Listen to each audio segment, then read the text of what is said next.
Hi everyone, welcome to Unit 2 of CAT125R. This week we will be focusing on facilitating effective feedback.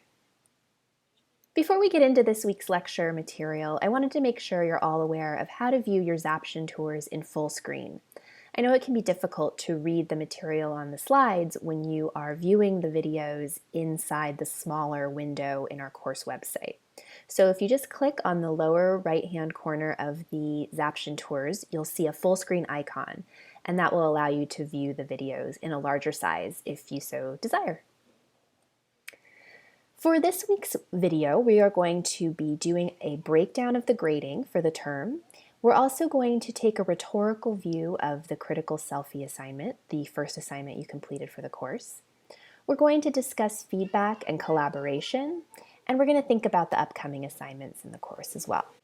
For your grading breakdown this quarter, you'll see that the bulk of your grade comes from the longer writing assignments in the course, which include the statement of purpose, your expertise speech, and the online curation assignment. The Piazza posts you'll work on throughout the quarter are worth 15% of your grade, and your responses to your peers' Piazza posts, which you'll do 3 of for each assignment, are worth 5% of your grade. Peer review and drafting, participating in those processes, are worth 10% of the grade. Participation and attendance, another 10%. And finally, your weekly responses to the Zaption tours is worth another 10% of your total grade.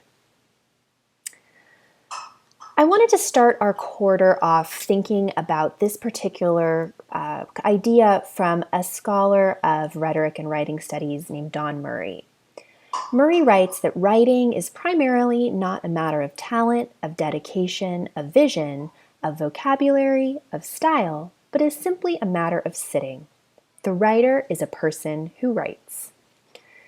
So what I really like about this quote from Don Murray is the idea that if we are going to improve as writers, what we need to do is a lot of writing.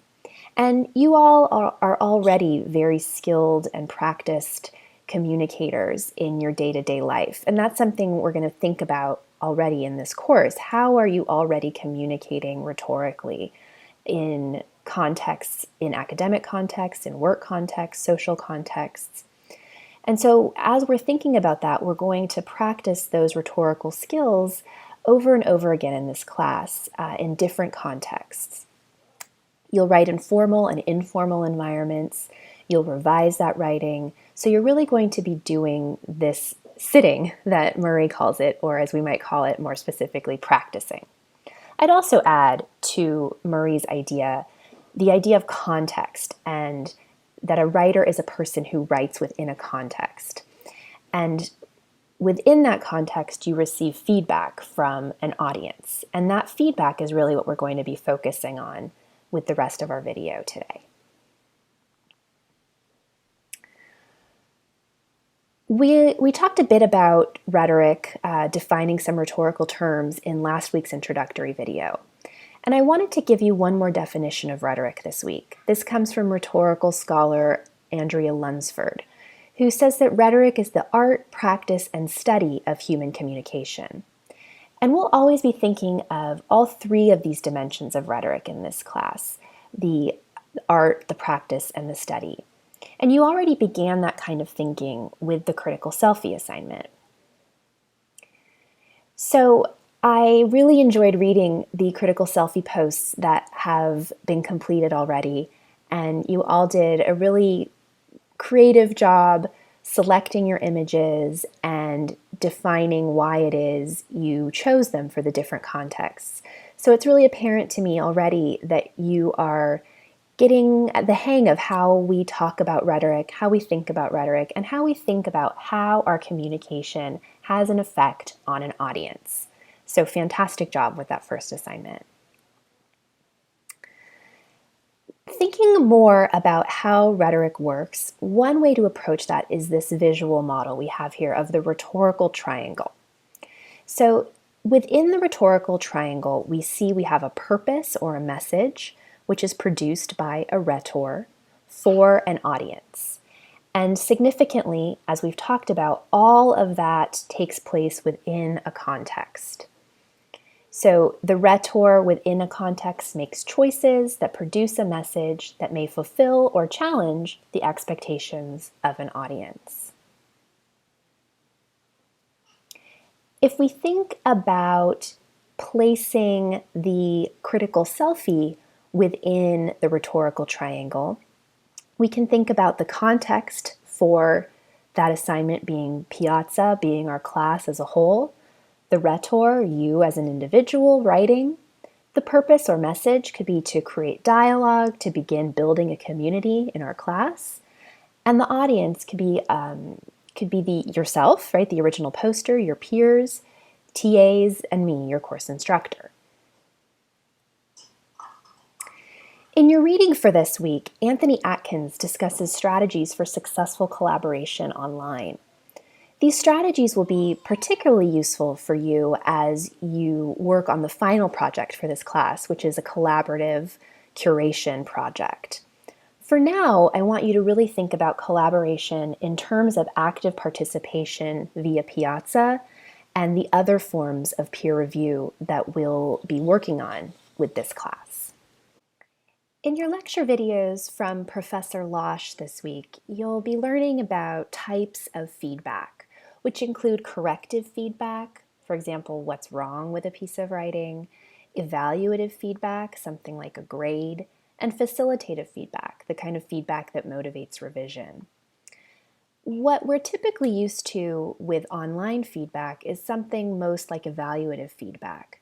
That would be something similar to a like on Facebook or Instagram.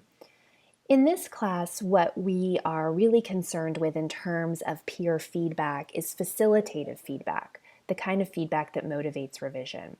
So when you're responding to your peers on Piazza or in more formal peer review settings, you want to think about what kind of feedback can you give that will really direct your peer in a way that will help that person develop their ideas and reshape their writing in ways that are effective. So you can think about yourself as an audience member and how can your response as an audience help shape the way your peer reviews and recreates his or her writing within the context of our class.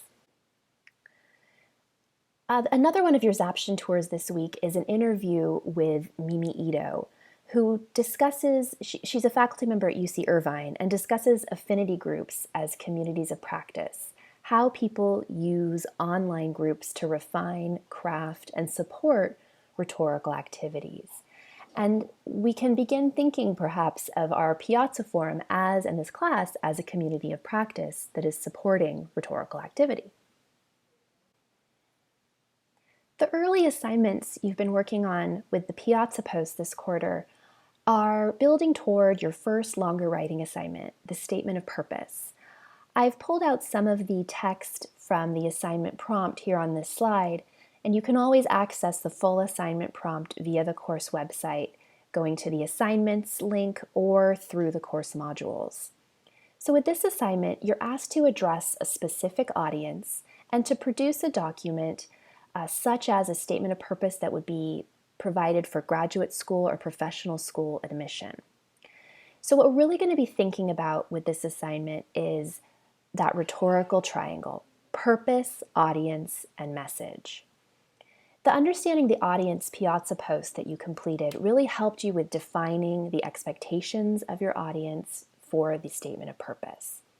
Your next Piazza post, the evidence paragraph, asks you to draft an evidence paragraph for the statement of purpose and builds on the work you did in the Understanding the Audience post as you begin to think about how to present one segment of your message by making choices as a rhetor, providing examples and specific pieces of evidence that will help your audience understand what it is you want to tell them about yourself as a candidate for graduate school, professional school, or for a job. So that's where we're heading with the remainder of the unit.